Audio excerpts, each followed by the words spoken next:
যে এখানে যারা গাড়ি চালায়, যারা যান চালক আছে, তাদের মাথার মধ্যে, মনের মধ্যে রাষ্ট্রনীতি থাকা উচিত কি উচিত না? প্রয়োজন আছে কি নাই? এই সবার মধ্যে থাকা উচিত। যদি দেশ বাঁচে তাহলে আমিও বাঁচব, যদি দেশ না বাঁচে তাহলে আমিও বাঁচতাম না, গাড়ি চালানো আমার পক্ষে সম্ভবিত না, কোনো কিছু করা সম্ভবিত না। আগে দেশ বাঁচাতে দিবে। দেশ যদি বাঁচাতে, দেশের প্রত্যেকটা শ্রেণীর মানুষ, কৃষক, শ্রমিক, গরিব, যান চালক, সরকারি কর্মচারী, ব্যবসায়ী, সবার মাথার মধ্যে রাষ্ট্রনীতি থাকতে লাগবো, রাষ্ট্রের প্রতি প্রেম থাকতে লাগবো, রাষ্ট্রের চিন্তা করতে লাগবো, আর রাষ্ট্রনীতি নিয়েই আমাদের কাজ করতে লাগবো। সব রাজনীতি করতে হবে,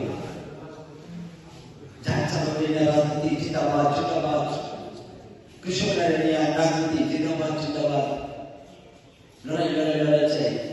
এই রাজনীতি করলে কোন দিন কোন সমাজ, কোন শ্রেণী সে আর্থিকভাবে স্বয়ংসম্পূর্ণ হইতে পারতো না, আর্থিকভাবে উন্নতি হইতে পারতো না।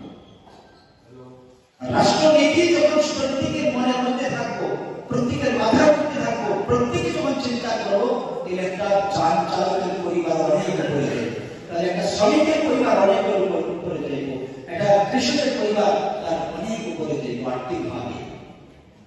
আর দেশ যখন মজবুত হইব, স্বয়ংসম্পূর্ণ দেশ হইব, তাহলে কেন আমাদের এই দেশের যারা যান চালক আছে তাদের মধ্যে রাষ্ট্র নিয়ে চিন্তা থাকতো না, রাষ্ট্রনীতি থাকতো না, রাষ্ট্রনীতি নিয়ে কাজ করতো না? কেন আমাদের দেশের কৃষকরা রাষ্ট্রনীতি নিয়ে চিন্তা করতো না, কাজ করতো না? এটা একমাত্র দায়িত্ব মোদী নিব?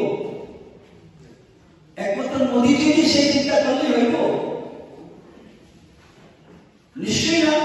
সবাই আমাদের চিন্তা করতে লাগবো, সবাই আমাদের এটা ভাবতে লাগবো, তবেই তো একটা মজবুত রাষ্ট্র গঠন হইব, তবেই তো আমাদের ভালো নীতি তৈরি হইব। আর ভালো নীতি যখন তৈরি হইব, তখন এই নীতির মাধ্যমে